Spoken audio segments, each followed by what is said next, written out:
বুঝতে পারি আল্লাহরই কালাম, বলো মুহাম্মাদের নাম। পড়েন সবাই।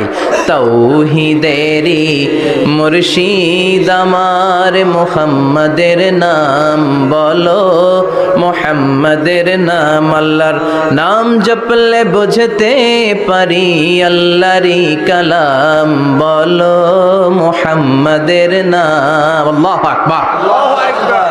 তার মানে এই সূরার একটা নাম হচ্ছে তাওহীদ। তাওহীদ মানে একত্ববাদ, ওয়াননেস অফ দ্য ক্রিয়েটর। স্রষ্টা যে একজন, এই ব্যাপারে আমাদের কোনো সন্দেহ আছে? কথা বলেন। আমাদের রব কয়জন? স্রষ্টা কয়জন? এজন্য সূরার নাম হচ্ছে সূরাতুত তাওহীদ।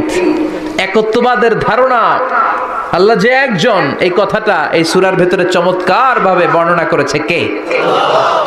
আর তাওহীদের বিপরীত হলো শিরক। শিরক হলো ভয়ঙ্করতম একটা রোগের নাম। ক্যান্সারের অ্যান্সার হয়, শিরকের কোনো অ্যান্সার হয় না। জোরে বলেন ঠিক কি না?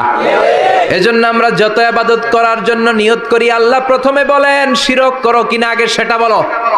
প্রথমে তুমি শিরক থেকে নিজেকে মুক্ত করার ঘোষণা দিয়ে দাও, তারপরে ইবাদত শুরু করো। ইবাদতটা তখন কবুল করে নিবে কে? এজন্য আমরা যখন নামাজে দাঁড়াই আল্লাহ বলে শিরক করো নাকি? আমরা বলি ওয়াজ্জাহাতু ওয়াজহিয়া লিল্লাযী ফাতারাস সামাওয়াতি ওয়াল আরদা হানিফাও ওয়া মা আনা মিনাল মুশরিকিন। ওমা আনা মিনাল মুশরিকিন। আল্লাহ আমি শিরক করি না, শিরকের সাথে আমাদের কোনো সম্পর্ক।